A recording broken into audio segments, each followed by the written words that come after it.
And we're off. Happy Friday to you. This is First 10, short version podcast talking all things Pittsburgh sports. I'm your host, as usual, Jason Mackey. Today is Friday, September 6th. We're 2 days away from the Steelers opening their season in Atlanta. Can't wait for that. I will fly there tomorrow, as they will as well. There's some uncertainty surrounding the quarterback situation we'll get into, talk a little bit of that.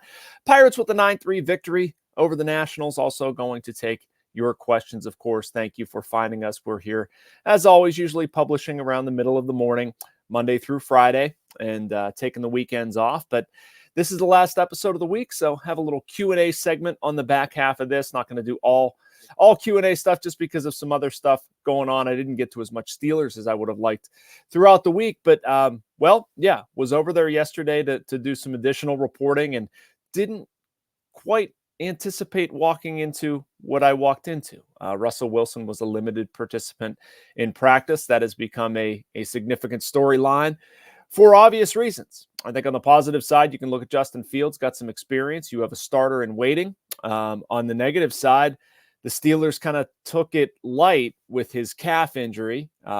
Still befuddled why this is a thing, why you're having somebody push a blocking sled, but we've been down that road before. They didn't want it to persist. Well, it has persisted. We'll see how serious it is, whether Russell Wilson can be a full participant today, whether he's able to go on Sunday. Some significant uncertainty, we'll just put it that way. And he's not alone. They did get some good news from practice yesterday, though. Jaylen Warren had a hamstring. He was a full participant. Looks like he'll be good to go. Troy Fautanu with a knee. He was also a full participant in Corey Trice with the groin. So, we'll see.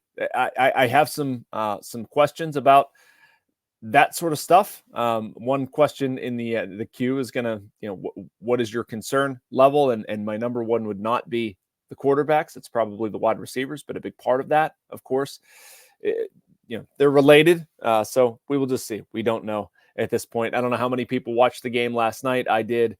So happy to have football back. I love nerding out and just like locking in on that. Wasn't always able to do it as much on baseball. New role, able to do it a little bit more. Xavier Worthy, I thought, was absolutely ridiculous for the Chiefs. I mean, I can't believe that that's a weapon we're looking at. If you've not watched him play, I would recommend that very much so in week 2. The Chiefs look very much like the Chiefs. Lamar Jackson was incredible last night as well, although I was tweeting kind of frustrated at like the dump off offense sort of stuff they were doing when they finally, took a few shots downfield. It worked out for him. I was impressed with Isaiah Likely.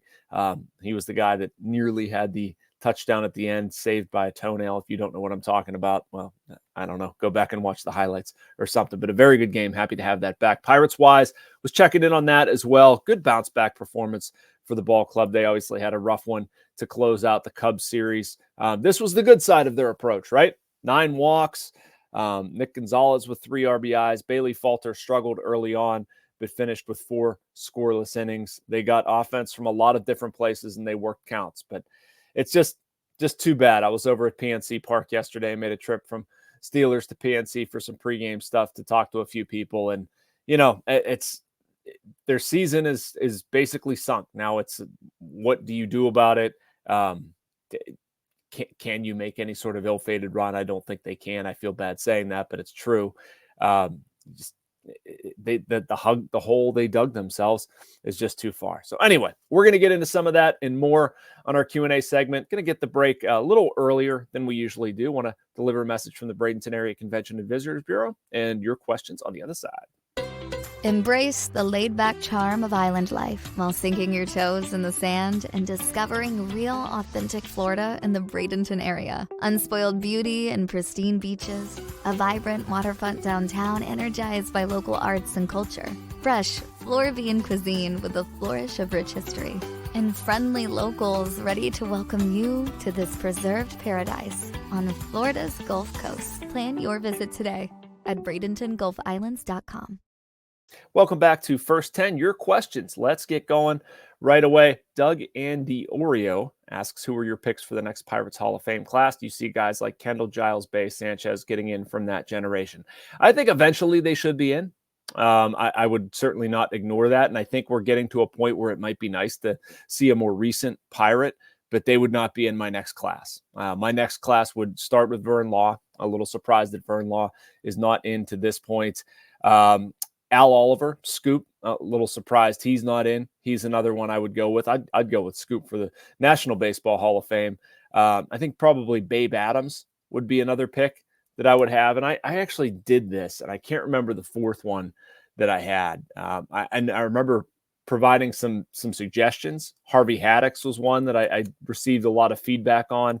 Jason Kendall is certainly up there, but I'm not sure I'd go that route. But yeah, Scoop's an easy one for me. Vern Law is an easy one. Oh, Chuck Tanner was the last one that, you've got Danny Murtaugh in the inaugural class. You got Jim Leland going in this year. I would get Chuck Tanner in there. Thank you for the question. Doug, Ron Southwick, talking is difficult. That's all right. Do you have any sense that the Pirates will fire Ben Cherington and Derek Shelton after the season? I really don't think Cherington is going to go. I'll start there. I think it's too big of what you're saying by firing Cherington, and maybe this is something that isn't realized as much on the outside. Just all the positions and the direction that goes under Cherington, be that scouting, research and development.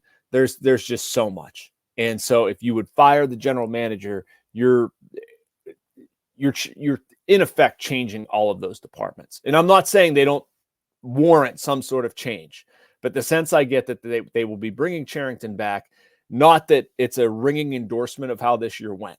I don't think anybody's happy with how this year went, and they need to sort of do a deep dive on how things came apart. But I expect Cherington to be back at least at this point on September 6th, barring some sort of really great final 22 game stretch or something like that, where they play at some blistering pace and really make a run. I would be surprised if Shelton's back. I like Derek Shelton, but I don't think this team has played up to its capabilities. And I think oftentimes, for better or worse, that results in job. I know that people on the outside are going to have a lot more of a vicious opinion of Derek Shelton right now. I get it, but I don't think they've performed well enough that you can run this back and say things are well. They're just not well. That's the sense I get anyway. Why are they playing players who won't be back next season? Dan Harrison asks that one. I get it. We had some interesting insight from Derek Shelton yesterday. I mentioned being over to PNC Park. I asked Shelton, because I was unclear on this, and I wanted sort of some clarification on when O'Neill Cruz, when he moved to center field. Like, was that a decision that he made to do it in season? Was that a decision they made to do it in season? Sort of what were the mechanics of that? And Shelton explained that was a Pirates thing. They wanted that to happen. Now they wanted him to get game reps, and they also wanted him to work. I actually thought this was a pretty interesting thing with Michael A. Taylor. Michael A. Taylor hasn't hit here. He hasn't been a good offensive player, I think, by any metric. He's been good defensively. He's also been a good soldier. He's a good person. He knows how to play defense. It's probably not the worst thing to have him with the team working with O'Neill Cruz. And Shelton talked about the first day that O'Neill was out in the outfield, Michael A. Taylor was right there with him. In baseball, I think people get mad. They want, DFA this guy, get rid of him. It doesn't really save any money unless somebody else agrees to take that salary, which I don't know, Michael A. Taylor, why you would at this point. Just roster rolls and waivers, and it just doesn't make any sense. So he's probably most valuable tutoring the franchise players moving to center field, to be honest with you. Yasmani Grandal is another one. I know people get upset about that. He's got a pretty good lens on the game. Like, I don't think him being around Joey Bart and Henry Davis is the worst thing. I mean, yeah, he's not added, although I shouldn't say that. In a backup role, he's actually been very good offensively. You can run on him. I think I could steal on him. Now, I won't say it that way. That's making light of a situation. But, I mean, he hasn't been good enough throwing guys out, put it that way. But there's a lot of value on the other side of that, too. There's a lot of value that they add in the clubhouse. And I feel like doing that is more out of emotion than what is actually going to, work better for your team. All right, Bream was out at parking chair. I like that. Chances Penguins can put together a roster capable of giving Sid one last playoff run. A playoff run, yeah. A cup run, no. I do think that if things break the right way for the Penguins, meaning maybe some teams in front of them in the Metropolitan Division are injured. Maybe they stay healthy, get some career years from guys. Drew O'Connor takes a couple significant steps forward. Rutger McGroarty, same thing. They have these young guys who really contribute and punch above their weight. Okay, maybe Rickard Rakell stays healthy this year. I don't think we saw him at 100% last year. What we saw from Michael Bunting continues. Maybe some of the moves to fortify the bottom six work out, yada, yada, yada. I do think they have enough talent to get into the playoffs. I think they have enough talent to maybe win a round. But do I think the Penguins have enough depth or talent to take Sid on another, and Sid, Gino, and Letang, obviously, on another cup run? I don't see it. I don't see it. I don't think there's that much depth of scoring. I don't think the defense is good enough. And I hope I'm wrong. Believe me, I covered Penguins cup runs. It's one of the most fun things of my career. I'd love to do it again. But objectively, I've got a tough time seeing how that would happen. All right, a couple more before we get going. Aaron Smith asks a good one. At what point should we start to get nervous about Sid's extension? I go in and out on this. I'm not nervous, but I'm getting there. It's like Bob Dylan's Not Dark Yet. It's not dark yet, but it's getting there. If it's not done before camp, I think we have a problem. That's sort of been my answer in the sense I get from talking to people around the organization. That still, no, it's Sid. We're not talking about somebody who's eager to skip town, very aware of his legacy, very aware of playing for one team, very aware even I had this put to me that, Sid's going to take a lot of pride in setting up the next group. He doesn't want to leave things worse than he found it.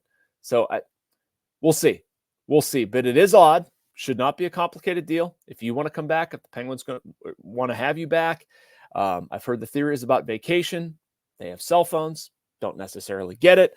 So would expect and hope that gets done before training camp.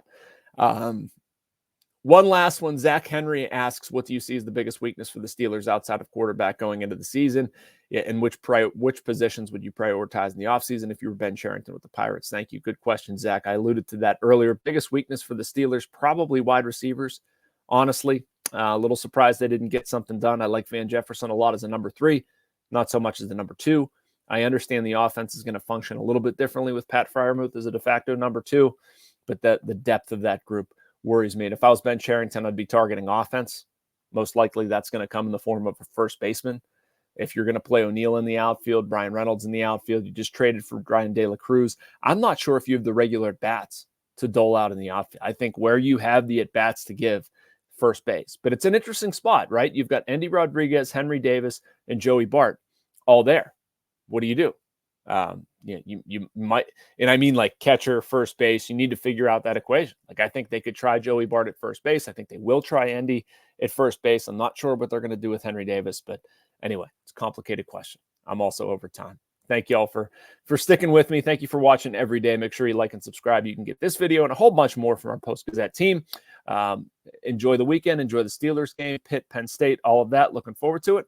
Talk to you back here on Monday. Thanks for watching First 10.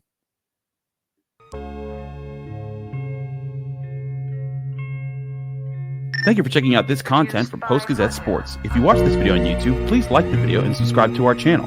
For all of the sports coverage the Post-Gazette has to offer, visit post-gazette.com.